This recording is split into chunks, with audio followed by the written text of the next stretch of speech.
Okay, we are back on mission screen. I'm gonna unmute. Not much more to say than that.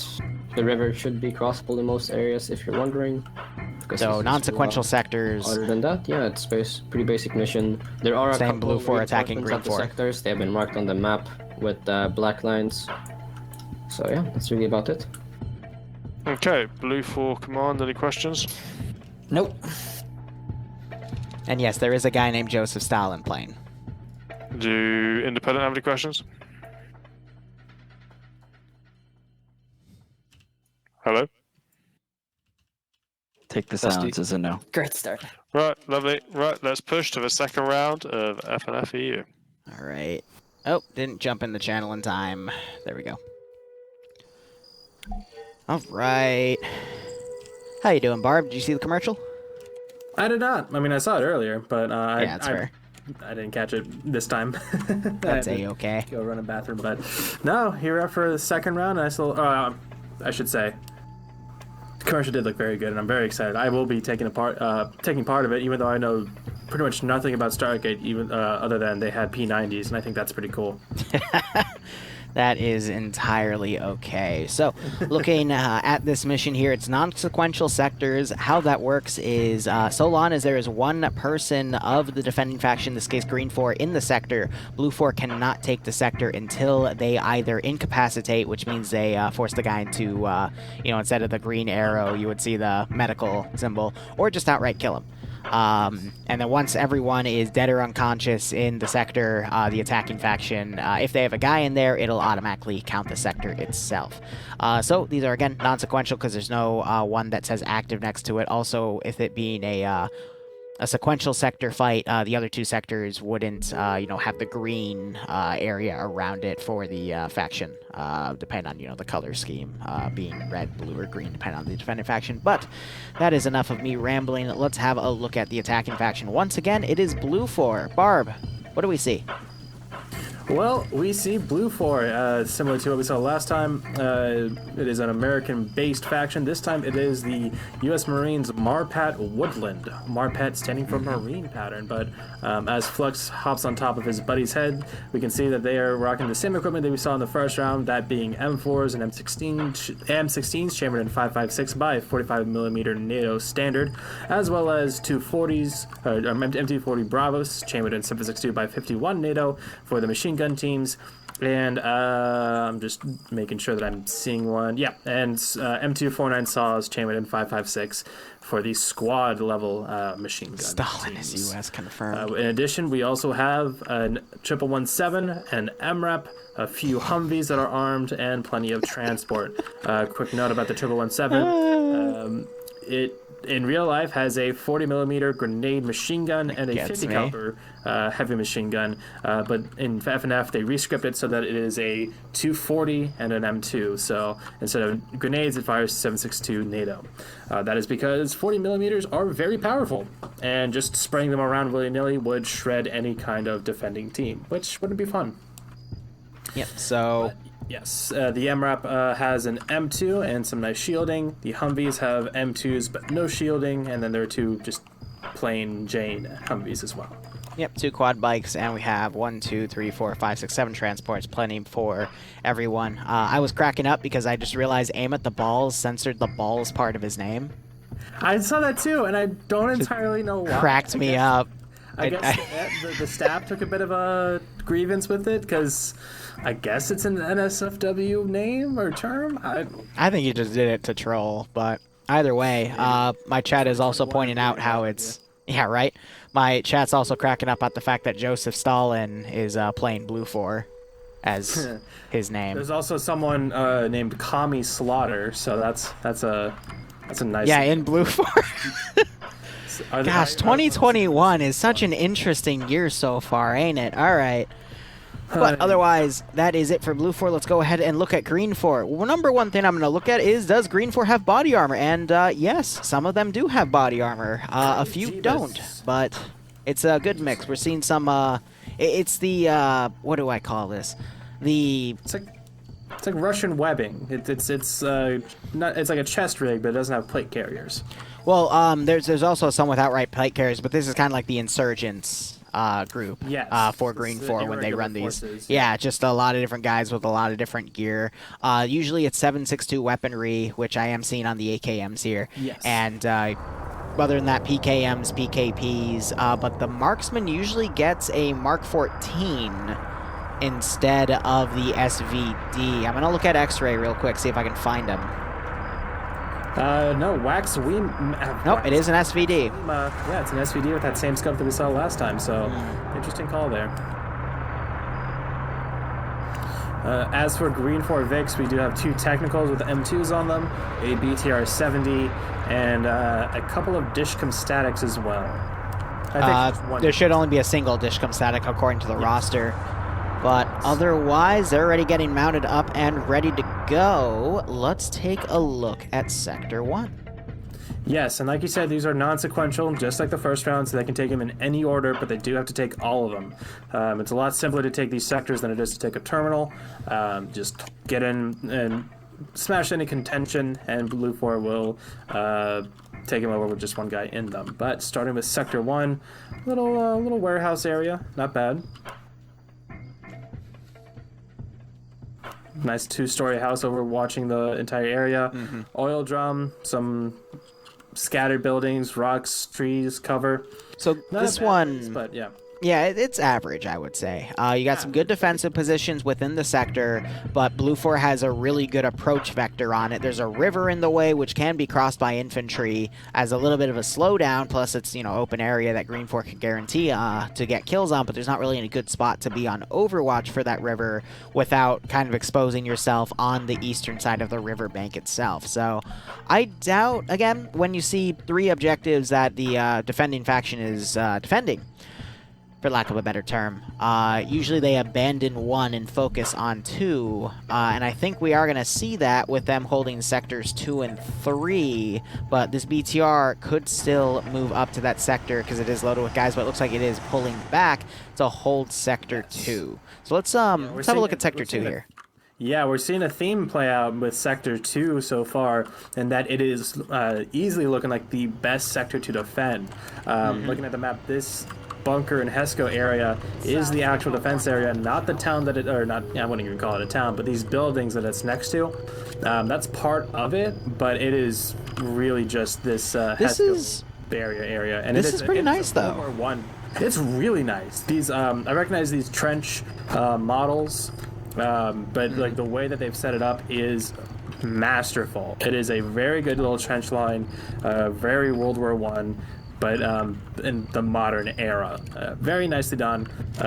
Should be the best place for GREENFOR to defend here from a BLUFOR onslaught. We see them adding some more stuff over to the west of it, some more bunkers and Hesco barriers, and we're having a bunch of reinforcements coming in now, a couple more trucks, and actually, yeah, there's no one garrisoning Sector 3. They might be going for all Sector 2 here, and then some patrolling forces going around. Yeah, an all eggs in one basket approach wouldn't be bad. The issue with this sector, though, is the southern defense. And the southern defense, but yeah. So you're right, it is small. Only like a squad or 2 can fit in this thing max. There's a lot of other places they can put fortifications and Overwatch on to really hold it. However, the one weakness, which they could account for with the extra manpower, and I am seeing some infantry come down to this area, is that BLUFOR can just follow up the river. A while ago, there was another AO that encompassed this area. It was a lot bigger of an area itself. It was a cache defense. OPFOR was defending, BLUFOR was holding, and the attacking faction utilized coming up this angle with support assets, and there's some light skirmishes here, but they basically just walked down the river to the last area and were able to take it. So I find this to be an interesting AO, but I really do like the extra levels of fortification that Independent is putting here, putting a defensive line down to watch the riverbed area. They won't be able to see down there directly, except maybe an occasional header silhouette against the water, but they are doing a really good job of adding additional defense lines here, especially with the forest all the way to the southeastern side. They have a lot of bunkers being set up as well. Ooh, I like that a lot. So there's already a lot of terrain that they can use as cover, and rocks and whatnot. BTR being in there is not the best thing if Stathenberger runs into a tree. But I really do like the defense line GREENFOR is trying to set up here. The one weakness we're still seeing, though, is that southwestern defense is, I mean, really lack thereof. But I could still see, based off of the buildings, you know, some of these rocks, the heap of bagasse, which is that texture with the giant blue tarp over it. You know, What'd you call it? A heap of what? heap of bagasse. Bagasse, something like that. Okay, I'm more confused about what the hell bagasse is. I don't know. It just, that's how I pronounce it. Don't worry about it. Okay. You know, yeah, that's probably the best way to do it. Liru can't pronounce things 101. All right. Anyway. 202, but yeah. No, you haven't taken... Actually, no, you've been with me a while. You're probably at the 303 level at this point. Don't you dare say that I'm not familiar with you mispronouncing words. That's why I said you're at the 303 level right now. Half. I know. You're at the 303 level. Congratulations. Need a master's degree in Lirology. Okay, there's a few things I want to say, but I don't think they're Twitch appropriate. Anyway, we do have Buckets is playing Ostrich in a canvas Ural right here, and there is a little bit of fortifications being set up for this sector. I actually really like this sector because it's got a good 360 with this riverbed here as a bit of a trench line, but it's not going to be fortified, as again GREENFOR is focusing on Sector 2 instead. But I'm going to be honest, I think Sector 3 is the better choice, though, overall, because if they can build additional fortifications, the amount of open area here, and the fact that you can layer a lot of dudes along the southern aspect here, too, like, there's a good bit of cover here to work with, but you can build up your own. Yeah, I think the main reason they're not is because it's about a click's distance between Sector 2 and Sector 3. Yeah. Sector 1 and Sector 2, it's maybe more like half Oh, a shit. click, so they're a bit more condensed. But yeah, it's a long ways to go between 2 and 3. I think they're going to abandon Sector 3 instead. We already have a squad putting fortifications down on Sector 1. Yes, I wanted to mention that earlier, but I didn't get the opportunity. But yes, they are sending, I'd say, about 2 squads worth of guys up here, putting down some more fortifications. Although, interesting setup that they have, especially on that western side. The barriers are kind of turned around the wrong way, in my can't speak opinion. French. But, man, I their should, though. defense, not mine. This is some 10,000 IQ Arma playing, but yeah, they're going to have a bit of a thinner force up into first objective. Maybe try and just whittle them down a bit. 3 minutes. So, I mean, GREENFOR, they are... Yep. But real quick, so I know you don't have channel points, so you can't do predictions. I've done one for this round. I'm seeing a lot of people voting for or betting on GREENFOR holding out on this, which is very interesting because BLUFOR do have some very strong assets coming into this. This is going to be interesting. Yeah, my chat's very heavily betting on GREENFOR to hold this. I think with the amount of defensive areas GREENFOR has, that definitely does give them a good advantage. But the one thing that we just saw proven in the last round is body armor saves lives. And GREENFOR, they do have a lot of dudes with body armor, sure, but it's not everyone. I'm looking at a guy right now who literally just has a another chest rig with no plate. I got another guy over here. It is literally just a bandolier slash, no body armor. Another guy right here who appears to have some sort of US vest. And then his machine gunner who also just has a chest rig. So body armor is only being given to about a third of the GREENFOR defenders. And if we just continue on the trend that BLUFOR, you know, steamrolls independent when they don't have body armor, I think we might see BLUFOR still clutch this. Now, another big difference between this AO and the last AO was there is a lot more ample defensive positions that GREENFOR can utilize. So I think this is going to be a very close round, but we're not going to know until they finally start shooting at each other, because you never know when someone might, you know, get up and get over a dozen kills and completely shift the tide of war from one side to another. And it happens more often than you'd think in Friday Night Fights. I will say, and this is kind of obvious, but if they were able to break Sector 2... He's about to put an explosive trap down. I mean, they literally don't have anyone down there at this point, but yeah, it's going to be there it is. A bit of a speed bump at Sector 1. Sector 2 is where the main fight is going to be. And right now, look at this again. It's just... They are building so heavily onto this. They have a steel Malden bunker on the northern side now. Watching that river, and that has a great field of view. They're actually building on top of it now with a wooden plank and some HESCO barriers. I like that. This is great. This is amazing engineering work. So, fun fact, and I don't mean to plug myself here, but I am working on a few ops that does involve building stuff like this, like in real time for operations, because the creativity you see in Friday Night Fights, the reason you're hearing that gunshot, by the way, is because he's clicking to confirm it, but he still has his gun out, so he still fires. But the creativity that players can do when they're given a fortify tool and a limited amount of build objects with a limited point system is really, really fun to watch. So they've literally just added a second layer of defense with this trench line. They also did block the bunker entrance. I don't know if that's allowed or not.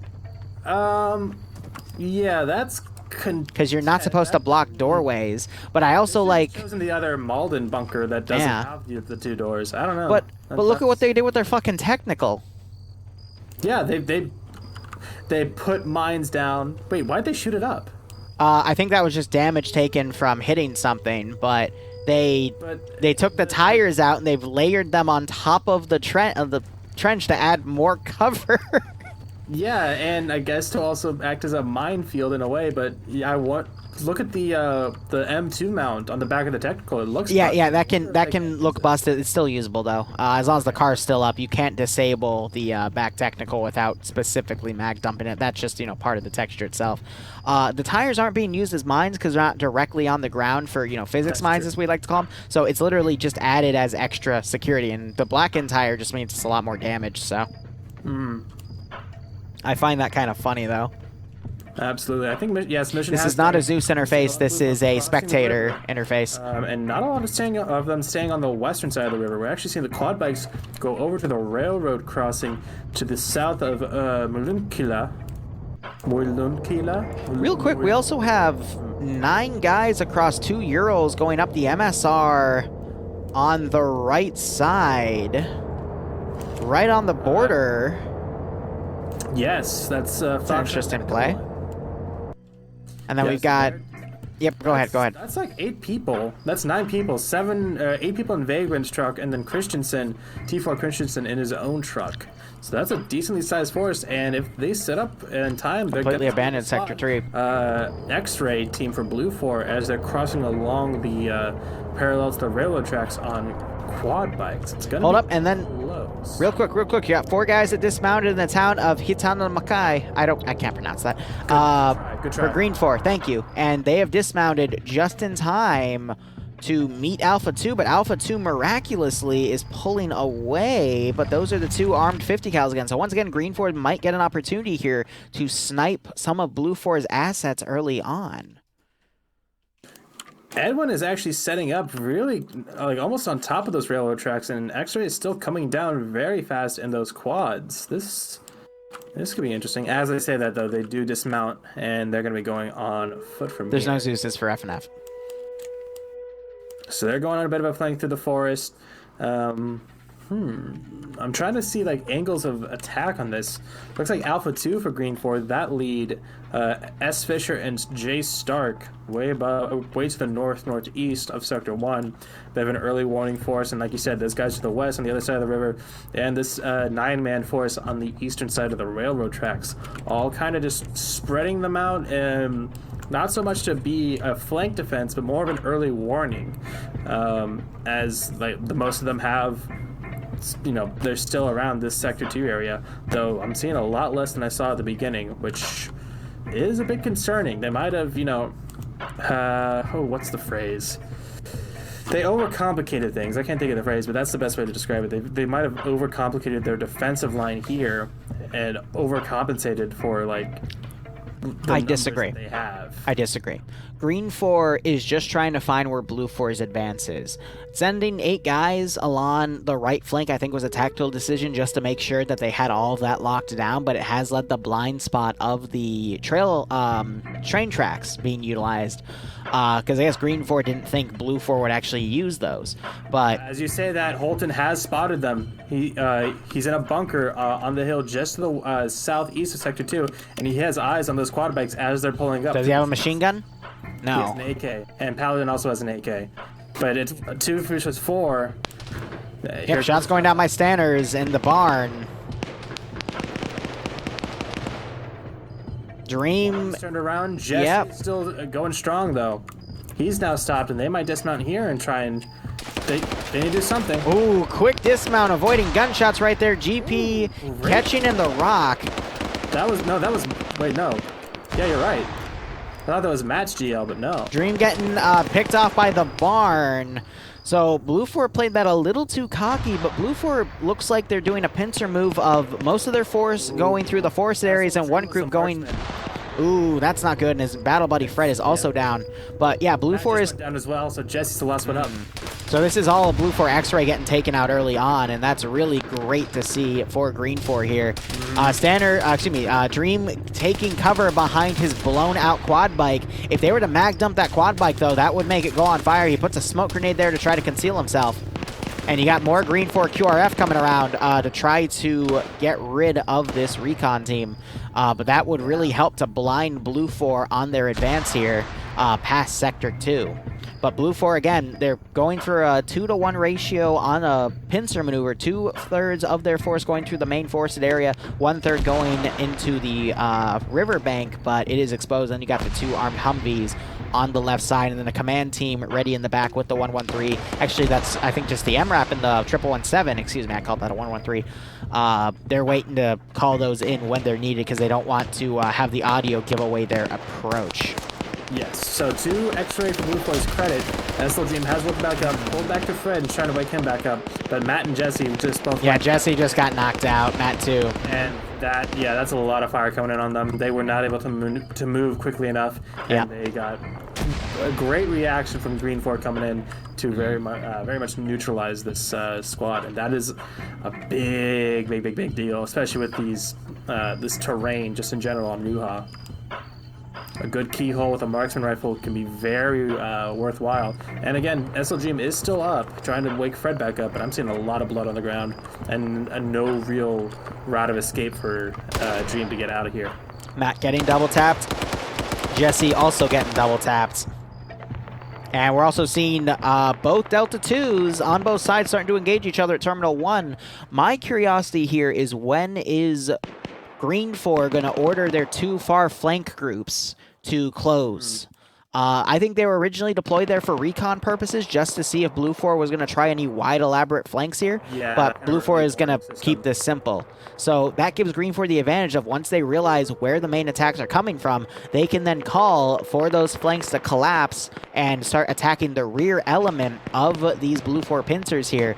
And more often than not, those get a lot of free kills as long as they properly maneuver into the attacking force, because also what you end up seeing is the defending faction isn't able to get their force quickly up to where the pincer attack is, and they end up becoming completely ineffective for this push. Also, I thought I saw a BLUFOR guy fly around on my screen, but I think that was just a texture glitch of some sort.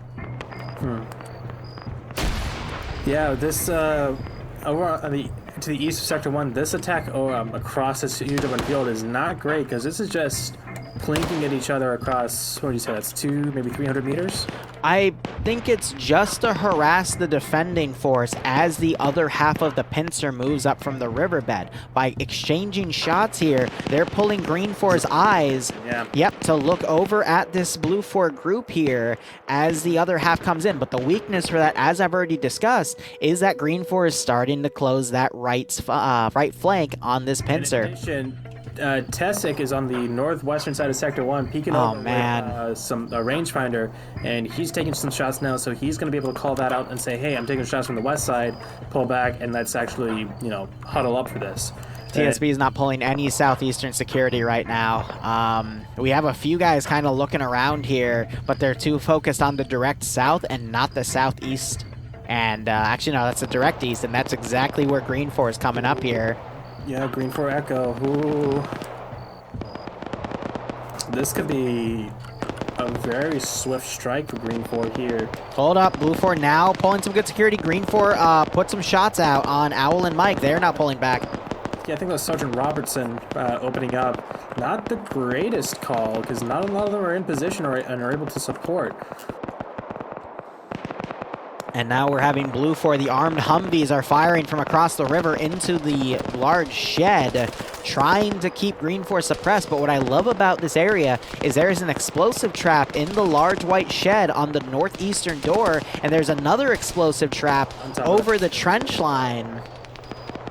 It's not going to be 100% effective there, but I can also understand why it's there. It's increased the range of its blast and try to put it at head level. That's doing a lot more damage, but it's also just kind of hidden up there, which is really nice. We can see it easily from a bird's eye view, sure, but not the players on the ground. I believe MeShift is the guy in charge of those explosives, but we also have Blade close by, and I know Blade was the one that put the explosive in that shed. Yes, they are. The issue, though, is the explosive specialists need to stay in the AO so they can be close enough to cook off the clackers, which only have about a 300-meter range. Yeah, the M57 clacker only has, I think it's 250 or 300, something like that. So if they go back all the way to Sector 2, they're going to be too far out of range.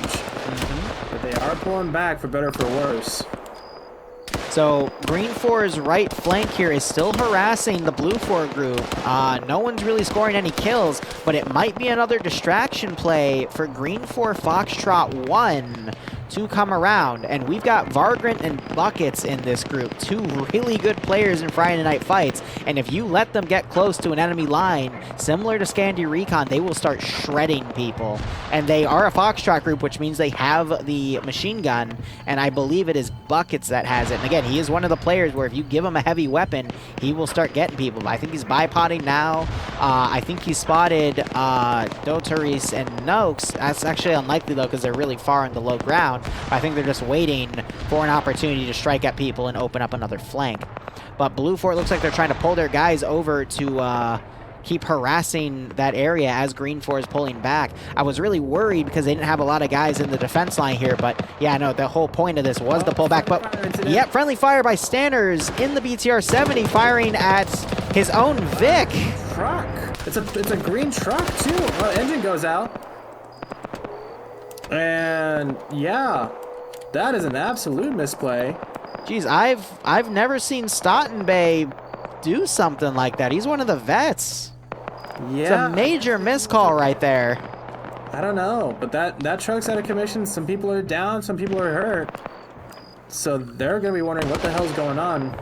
Yeah. Some word over to that BTR, because now they're kind of boned at this point. They can still get across the field pretty safely, but that is major miscommunication. By the way, SL Dream has done something great. Sector 1 has been captured, but SL Dream has pulled back way to the northeast, out of immediate danger. And he also so slow getting knocked out by those explosive traps, but he was the only one sent in there, so we are seeing some wounds given to a few of the BLUFOR guys on the northern side as well. But total put down there, so yep, so 2 by Blade and I think 1 by Misu. I'm surprised he actually no, considering that he's right here now, because his truck got shot up, he was still in range. It was MeShift. Still got hit, but now this GREENFOR group is getting shot at by Echo and whatnot. And you're seeing the Vic. Nope, all right, it's firing past the smoke into where the Geico group is. I don't know what G is. Golf, god damn it. Geico? Geico, yeah, I know, I'm horrible. But this is where the 1117 and the MRAP have pushed up, and now you're trying to was originally the BTR trying to fire, but now you're seeing some machine gunners from Alpha 2 and Bravo 2. No, it's actually a technical for Alpha 2, and Bravo 2 is the one that has their infantry right here. Speaking of Alpha 2, across the river, Alpha 2 has 2 of the Humvees. I think those are both the armed ones. Yeah, Baked Potato and Mike are the names that I'm seeing, but they're pushing around here. They're going to be coming into Alpha 1 for GREENFOR, just on this side as they open up. Meanwhile, Operator Vox spotted Foxtrot 1 for GREENFOR coming around. So we'll see if BLUFOR sends a group to go and counter. But it looks like the Humvees you called out have only taken minimal superficial damage here. And now those 50 cals are spraying right into that tight group of GREENFOR there. But I'm not seeing any blood on the ground. Close shots though, so pretty good on accuracy here. But you're seeing some more 50 cal firing over.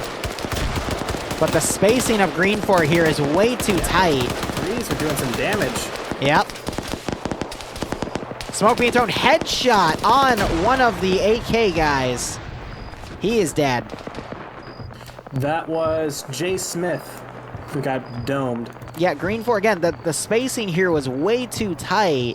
And against suppression weapons, that's exactly what a suppression weapon wants to fire at, because one of his bullets is eventually going to hit something. It's unfortunate that it was also a stray headshot there, too. One of those bullets when it's a 50 caliber BMG round. Whew, yep. It's gonna ruin your day. By the way, BLUFOR has an X-Ray member, SL Dream, who's actually pulled back and around, and he is now harassing the GREENFOR push around here. So I think he's, Dream is trying to line up a shot on T/4 here, and he gets the headshot. Very nicely done. I wasn't able to mention it before. Actually, no, never mind. I'm not going to mention it. He pulled Fred back into cover and tried to save him for later. But yeah, Fred, I think finally bled out. He lost his heart rate. Yeah, I thought he stabilized him, but I guess not. He doesn't. Hold up, BLUFOR now doing blue on blue. It is Dingo's group versus Mike Flux, Owl, and King. Olaf now firing a GL up there. More blue on blue tonight. You gotta. An AK sounds a lot different from a 5.56 rifle. I'm really surprised that this is happening right now. In GREENFOR, we got Echo 1 over here taking advantage of that, spraying some machine gun rounds in there. And we also have Dusty, another veteran player, fighting against Dreams here. Dreams is crippled. These friendly fire incidents. This is. Oh, but Dreams lines up the headshot and gets Dusty. Very nice. Only 3 to go. I wonder if Robertson would have heard those gunshots and comes up. No, he's too busy looking over. Nelson gets hit. No headshot. Tries to run out of the way. More shots coming on Nelson, and he goes down, but there was a trade by the PKM. Yeah. So Dreams doing a good job cleaning up that left flank. 3, yeah. Yep. 3 kills. Not bad for what happened early on with the marksman team. So he gets even with that. But BLUFOR, it looks like they figured out that they were blue on bluing, and now they just need to kind of push the attack here. I don't really see how BLUFOR is going to maneuver here, with the exception of possibly pushing where GREENFOR is and then coming around on that wide flank. But GREENFOR is already putting guys here to try to cover for it, and now you're having the PKM off of the BTR firing up into the 1117 as it comes down Main Street here.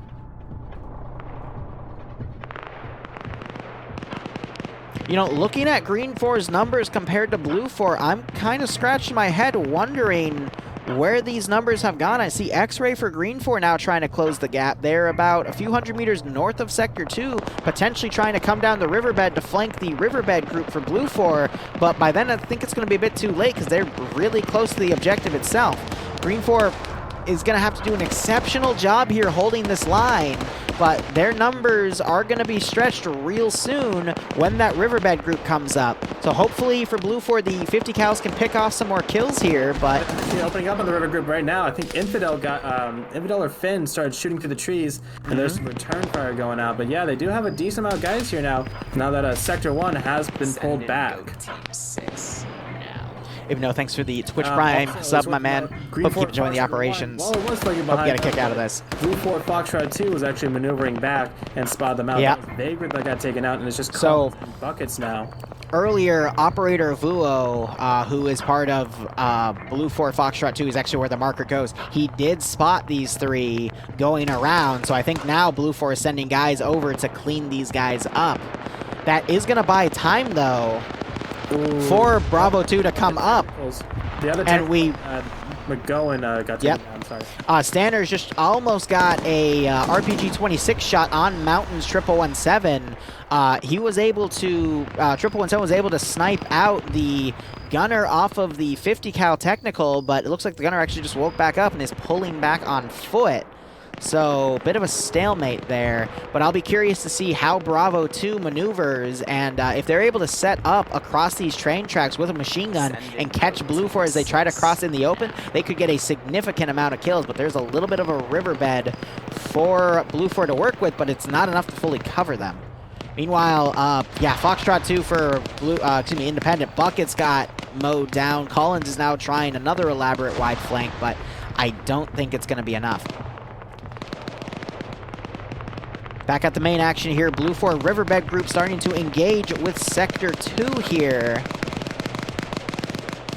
And it's gonna take a few minutes to get this all going. What? I thought I saw a rocket going out, but no, I think it was just a tracer effect, like a ricochet. It's Benumias, thanks for a Twitch Prime sub. Hope you keep enjoying the YouTube stuff, man. Welcome to the live streams. Really appreciate it. Stay safe from COVID. Tiny flanks haven't really come up with a lot for him. X-Ray now going to try and do some, but we saw Foxtrot 1 up on the north by with Delta 1 and Echo 2 off of BLUFOR now. And some other small flanking forces that really just weren't able to do much before they got taken out. I really... They can defend this trench line. Yep. I really like BLUFOR's strategy, though, right now. They have a main force coming up, and then when GREENFOR gets on the defensive lines to deal with that northern force, the Humvees come over on the western flank and suppress in there, hoping to get a random headshot or two to pick off some of these GREENFOR guys. If you actually look in the defensive line here, you actually do have 2 dead GREENFOR guys who were at angles to get hit by those 50 cals. So...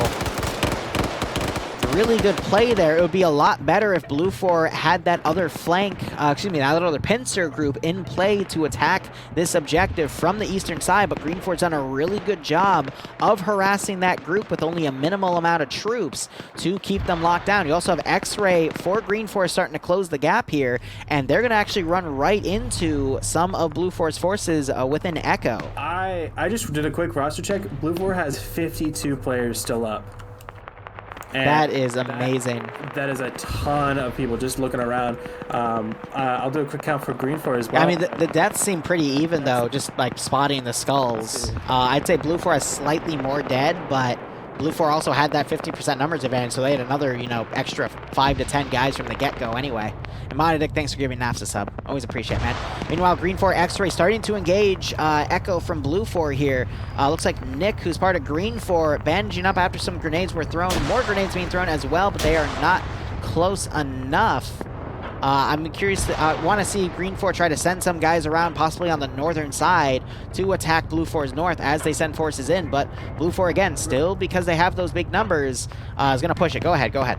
GREENFOR, by my count, has 44 still up. So I guess it's just the more the fact that they're so far spread out. And a bunch of different little clusters that it really doesn't seem like they have a ton of people. See, it doesn't seem like it, but there's actually like 20 dudes within the defensive lines at Sector 2, but because they're all really clustered along that western force. What? Huh? I said you owe me a Coke. Yeah, okay, right. He's always horny. So I don't know if you caught it, but Aim at the Blank and Mike's Humvees over across the river. One of them's been taken down. One of them looks to be still in working order. So that's another asset down for BLUFOR, and this big force has fallen back. I guess there's no medic over here to potentially help him. Another push. X-Ray is now opening fire at the first sector. Yeah. Good trade. Flux takes down the one of the marksman team, and King goes down as well. I'm a little unsure with the amount of GREENFOR guys we have coming up along this northeastern side. Committing that many guys seems a little too risky here, but interesting enough, BLUFOR's actually backs off from Sector 2, and one of the Humvees is smoking on the western flank. I think it got RPG'd because we only see 2 guys around here. I might have said that like a minute ago. Oh, I'm sorry. Yeah, we do repeat each other. My bad. I always give you shit for it. Feel free to give me shit for it. We always finish each other's sandwiches. Anyway, GREENFOR is that northeastern group is now under contact from Delta. One of the Delta 2 members getting knocked out here while he's reloading. What a Chad. At least wants to finish his belt before, there we go, now he's unconscious, right. Excellent. And the MRAP is coming down the train track, so is the 117. They don't have any additional guys, though. No kind of screening force or anyone inside of them. Just the driver and gunner. Yep, and that BTR is still on the barn. But we'll see if it's paying attention. Turret is looking straight ahead, 12 o'clock, and it's not going to catch this unless the other guy is commanding. Driver pulls back, actually. Oh, yeah. I don't think they thought this through, Liru.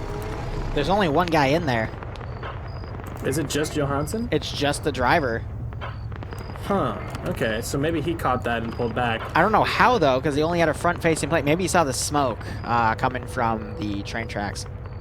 Maybe. Now he's stuck in there. He's trying to open the doors, I guess. Maybe. And there's some stray fire coming in from the gunfight up to the north. That's... Yeah, those are overshoots and ricochets. But yeah, these two armor Vics now, they've gone completely... How long has this been going? For about 2 hours. GREENFOR's entire line. I think they're going to rush to Sector 3. Either Sector... No, they're turning west. They're going to try and do a southern flank. Interesting. Yeah, southern flank on the soft underbelly. Shoot them in the back. And that could very well work because that APC for GREENFOR is in that barn and unable to get out of there, it seems. Because of some a lack of, if they're smart, they're going to... Nope, they're now going south. They might go to Sector 3, but if they could line up some shots from the far south on the large group of 4IB and other guys for GREENFOR on this western flank, they could potentially snipe out a few guys, for example, on top of the bunker, and just get a few extra free kills. And as long as BLUFOR maintains this massive numbers advantage they've had of at least 10 people so far, they should be okay to continue winning this. And I am seeing GREENFOR also, Bravo 2 is trying to pull back here. They were pushing forward a bit, but they've been able to repel Delta 1, Delta 2, and Foxtrot 2 for BLUFOR here. Command is actually by himself. That's Twig King in a bush, kind of in the middle of all this, which is concerning, I'll say. Twig King is also a veteran. He should know better than to open fire right now. So he doesn't reveal his position. I think he's just going to be calling out over the LR for his northern forces to close the gap here. So BLUFOR has might try to pick someone off. Lots of fire coming off directly west of Sector 2 as this big force now comes on the western side as well to back them up and work on this side of the flank. Looks like they've been spotted because now shots are going over to Lucius and Rory, but I'm not sure. That's some pretty thick... Collins for GREENFOR all the way on the north might spot Dingo here and get a tap. He's going to hear him. Yep, reacting to those footsteps. He's going to walk around. Oh. Doesn't notice. I'm taking a screenshot of this. This is beautiful. I cannot believe he didn't poke his head over to... And as he does that, he turns real? away and runs. Yep. Yep. I love these players, man. Yep.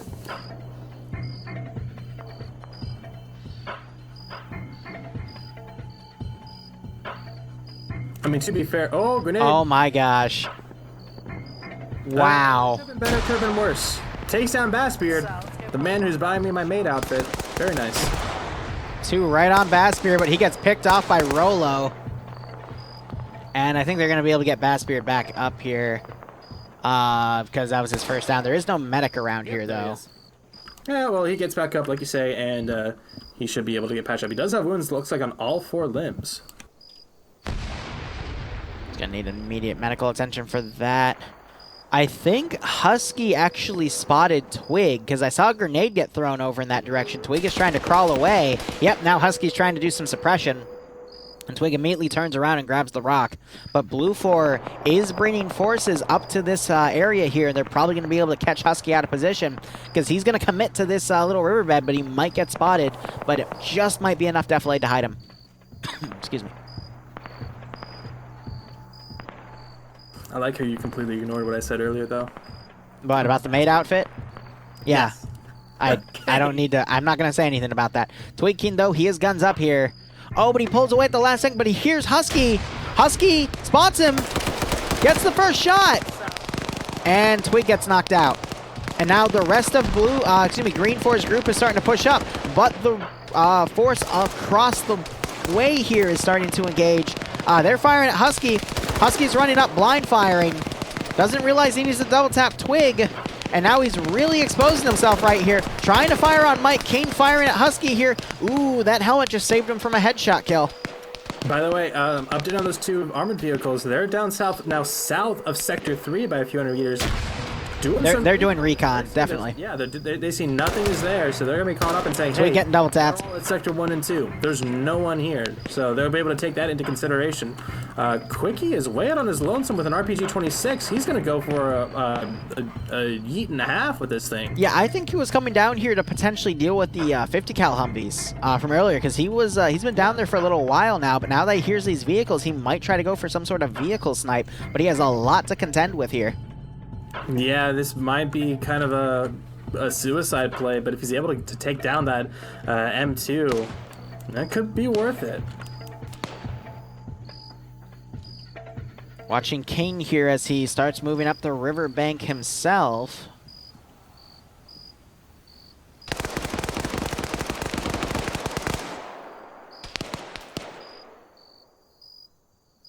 One second.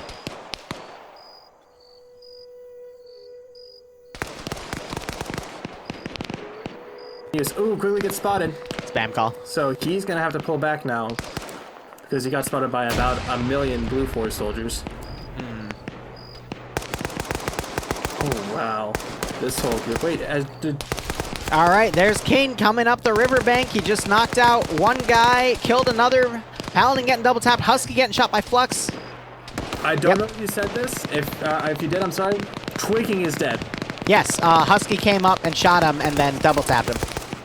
But now BLUFOIR is avenging him pretty hard right now. He's dead. Dusty, he is dead as well. So both head command elements are down.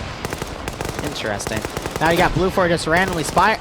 Wow, no, they actually no, this is from the other BLUFOIR group that pushed south. Gastel is knocked out.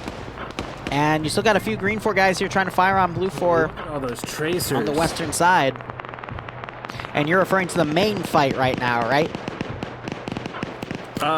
Yeah, the trace. No, on the western side of across the river. Yep. Basically for Sector 2 right now. We still have, honestly, not the biggest part of BLUFOIR here though. I'm gonna check the truck. Yeah. Okay, so that's where a lot of them went. There's 11. They packed the truck here and they're driving down south. I think they're gonna go for either attacking the southern side of Terminal 2 or it's a wide flank to go make sure Terminal 3's taken. But once they do that, they should be okay. But we're going to see the 15-minute warning get called in 4 minutes. GREENFOR might be able to hold this out, but at the same time, BLUFOIR is setting up for a very nasty north to south pincer attack here, and the southern side is the really worrisome one. I would argue that well, not even if, but like at this point, with how much to the southwest this BLUFOIR group on the other side of the river has gone, and the GREENFOR Sector 2 have been able to track them and follow them with their just looking at the tracers and everything, that they're going to be at least somewhat prepared for an attack from the south or even southeast. So quickly just got some shots on aim at the balls. Go ahead, sorry. Well, no, that was just about it. Just like I think that. Even if they're able, they should go ahead and capture Sector 3, which I think they're moving to do now. They're just taking a lot of people just to be sure, but yeah, they're gonna. GREENFOR at Sector 2 is gonna be prepared. They may not be capable, but they're gonna be prepared at the very least for this. So Jonathan now lining up the BTR potentially to look forward here. He might be able to get some snipes off of Foxtrot 2, Delta 1, and Delta 2 as a GREENFOR force pulls back, but we are seeing that GREENFOR force also starting to engage the western group still within that tree line. But now that's going to alert the northern BLUFOIR group here, and they're going to start firing down on the GREENFOR force here, and they might be completely caught out of position. We got Koak getting shot at here, trying to go prone and crawl away, but he doesn't have any good cover as he tries to crawl into the concealment here, but he's a dead man at that point. Getting shot right now. His legs just got hit. And there he goes. So a lot of fire now coming from the defensive lines at Sector 2 to try to harass that one position. But I think GREENFOR just committed too many forces outside of Sector 2, and it's quite possibly they've now stretched themselves way too thin. But now you've got a lot of forces coming over to Sector 3 now. They're going to capture that. That truck is coming back to grab Charlie to ferry them over. You've got the MRAP firing random 50 cal shots into Sector 3, thinking that there is groups in there. They're firing at the fortifications, that's why. Yeah, because they don't believe that this place has been left untouched. Yep. By, GREENFOR. AT coming into the barn. Oh no, there was a guy with Johnson. His name was Valenti, that's it. But yeah, it was a 136 and I think a Moz round 2, but both missed because at that range it's a really tough keyhole. Third rocket coming in from, I believe. Missed, I think. Yep, that was 72 Law. Another one going in. That hits the trench for sure. That is Wow, 4 AT rounds in here, and these two guys are just chilling back here. Johnson got some of his legs shot up. If you take a look at the turret, there's a big impact hole on the front left side of the turret, and you're seeing a lot of glass shattered. Yeah, they might have the gun knocked out. It just didn't do a ton of damage. Yeah, gun Just a was weak hit, yep. disabled as well. And the window shield on the Real quick, Lucius driver's goes seat sound. to the sector, and bada bing, bada boom. Yep, there we go. There's Sector 3. Desync, and Sector 3 has been captured. All right, 15 minutes, 15 seconds remaining on this round. I think there's still enough time for BLUFOR to do a really nasty north-south attack. And again, GREENFOR does not have really any good defensive lines on the southern side for Sector 2. And honestly, their manpower has pretty nasty, like, it's dwindled. We see another 2 dead guys. Before you continue, I want to 3 dead guys, so it's 5 total. 15 seconds. It's going to be the 15-minute warning. Yep. So I think that they could hold out for another 15 minutes. Because of they're pretty disjointed at this. It's okay, at least he's giving a different opinion on it. Charlie 2 down south. There's a 15-minute warning. They're starting to get mobilized and coming in from the south and southeast. We have 2 groups coming in from the north and the northeast. It's gonna test them. But RPG was close. Probably the best defensive setup I've seen in a long time to handle this. I honestly... I'll agree with you. The manpower, I think, is an issue. They do not have enough guns to last for a long time, but they only need to last for 15 minutes. If they can disable the 2 armored vehicles and use them, whatever machine gun ammo they have left. See, they're digging trenches on the south side now. They're getting prepared. Foyka, Easton, Mackey over there looking south. They have the potential. I want to believe. I think we're going to see sudden death. If not, it's BLUFOR is going to be able to get this because they are going to attack from literally every direction. You've got the 1 combat group to the north already harassing this force and making GREENFOR reconstitute their forces to try to defend against it. But BLUFOR does have a little bit of some riverbed use as well as, you know, the little trench lines that the drainage on the roads make. To move up. We got this Delta force with Foxtrot 2 moving up the railroad here, and they're going to be joined by that MRAP and Bravo coming from the different flank, and then you also have the direct south where you have Charlie 2 and Alpha 2 coming down, and they're still being harassed by the 0017 to the west. They are literally surrounded, and I think GREENFOR does have the manpower to cover full 360, but with every guy that gets dropped, that is going to just hurt them in the long run, because obviously, you know, if they get killed, but I don't think there's enough here. Went out on the 0017, but that might be GLs. Actually. It's GLs. You just had another one pop. Yeah, those are really close, actually. Those are a good 400 meters, so that's really getting to the extent of the range, but they're landing pretty close to really give that Grenadier their credit where it's due.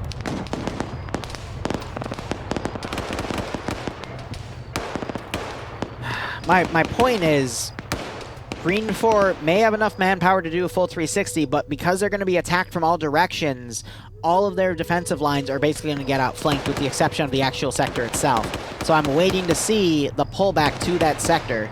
But even then, it doesn't... The biggest concern for me right now is tough. Be that forest area. Because that can shoot into this. Because their only real defenses are the original trench line that's inside the sector circle.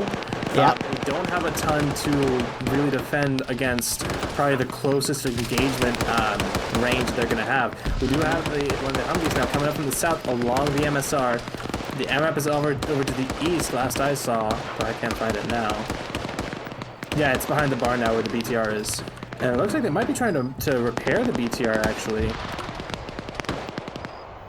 Which would be a huge boost. Yeah, another vehicle for BLUFOR would certainly help that fire support here.